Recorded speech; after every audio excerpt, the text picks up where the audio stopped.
Welcome back, explorers of the extraordinary, to another episode of Dragons and Spaceships, the podcast where we dive deep into the stories taking book talk by storm. Today, we are stepping aboard a luxury cruise liner that promises opulence and delivers chilling mystery. That's right, we're talking about The Woman in Cabin 10 by Ruth Ware. And stick around because later in the episode, we've got some thrilling news. This locked room at sea mystery has an exciting thing happening to it this year. But before we step aboard the Aurora Borealis and sail into danger, let's check the Book Talk Radar for a quick look at what everyone is reading right now. Today's trending read is The Society of Unknowable Objects by Gareth Brown. It follows a secret London society that protects everyday objects with hidden magical powers, until a new recruit, Magda Sparks, is sent to Hong Kong to track one down and ends up hunted across the globe. It's mysterious, fast-paced, and full of hidden magic, perfect if you loved The Night Circus or Addie LaRue.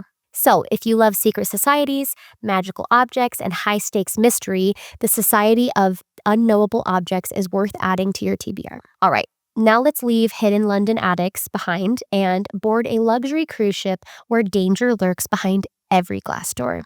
This is The Woman in Cabin 10. Okay, let's break it down. And fair warning, there will be spoilers ahead. If you haven't read it yet, go devour it and then come back so we can unpack every eerie twist together. This psychological thriller by Ruth Ware combines the claustrophobia of a locked room mystery with the glamour and danger of a luxury cruise. Our protagonist is Lo Blacklock, a travel journalist who just survived a traumatic break-in at her London flat. She's left shaken, jumpy, and struggling with insomnia and PTSD. Desperate to prove herself at work, she accepts a dream assignment covering the maiden voyage of an ultra-exclusive cruise liner called the Aurora Borealis, owned by the wealthy and mysterious Lord Richard Bulmer and his elegant but frail wife, Anne. From the moment Lo boards the ship, something feels off. The Aurora is stunning, crystal chandeliers, marble bathrooms, floor-to-ceiling glass balconies, but the atmosphere is unnervingly quiet, and the other guests are wealthy, secretive, and standoffish. Her first night, Lo hears a blood-curdling scream, followed by the splash of something heavy hitting the water. She rushes to her balcony and catches a glimpse of what looks like a bloody smear on the glass door of the cabin next to hers, Cabin 10. Here's where it gets eerie. Earlier that evening, Lo had borrowed mascara from the young woman staying in Cabin 10, a girl in a Pink Floyd t-shirt who seemed frightened and told Lo to keep the mascara. But after the scream, Cabin 10 is suddenly empty, spotless, and the crew insists that no one was ever assigned to that room. Lo tries to raise the alarm, but no one believes her. The security chief writes her off as hysterical, blaming her drinking and her antidepressants. The other guests dismiss her as paranoid or attention-seeking. Even as Lo gathers small pieces of evidence like the missing mascara and the photo that briefly shows the mysterious woman in the background, she's gaslit and discredited at every turn. This becomes a major theme of the novel, how women's voices are silenced, especially when they're labeled unstable. Meanwhile, tensions rise aboard the ship. Lo is harassed by Ben Howard, an ex-boyfriend and fellow journalist. She's manipulated by flirtatious Cole, and all around her she senses layers of secrets, lies, and wealth-fueled corruption. Then everything escalates. Lo is kidnapped and imprisoned deep in the lower decks of the ship, in a tiny, windowless room hidden below the waterline. And here comes the twist.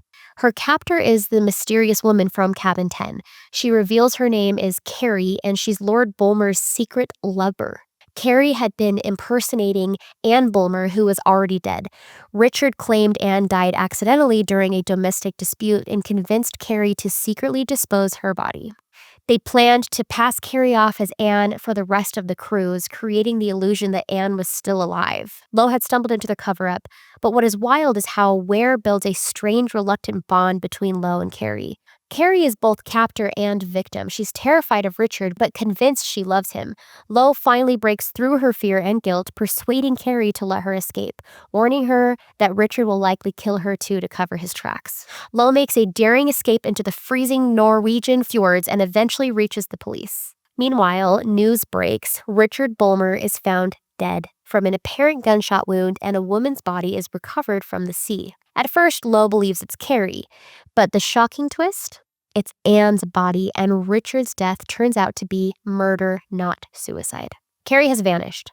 Later, Lo quietly receives a mysterious wire transfer from a Swiss bank account, hinting that Carrie survived, escaped, and is starting over. By the end, Lo emerges deeply shaken but alive. She decides to leave London and start a new chapter in New York with her partner Judah, having not just survived but proven herself.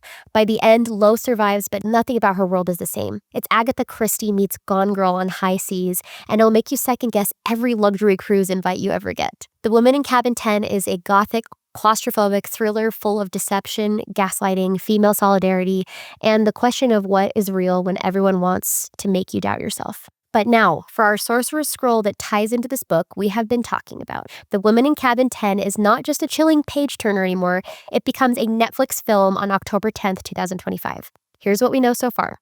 The director is Simon Stone, screenplay by Simon Stone, Joel Shrapnel, and Anna Waterhouse. And the leading role is Keira Knightley, who plays Lo Blacklock, the travel journalist who sees something no one else wants to admit. Some other main cast characters are Guy Pearce's Richard Bulmer, and if you're a fan of Ted Lasso like I am, we have Hannah Waddingham. I'm so excited, and I recently watched the trailer on Netflix, and it got me just stoked for this adaptation. The film set sails on Netflix on October 10th, 2025, and if the trailer has anything to go by, it's going to be haunting and spectacular. Go set your reminder now and look out on October 10th. And that's a wrap on this voyage into The Woman in Cabin 10, a gothic cruise, a vanished woman, a journalist fighting to be believed, and soon, a Netflix thriller we are all going to be streaming. If you've read the book, I'd love to hear what you think, especially about that ending twist. Until next time, keep exploring the fantastical and mysterious, and may your TBR pile never stop growing.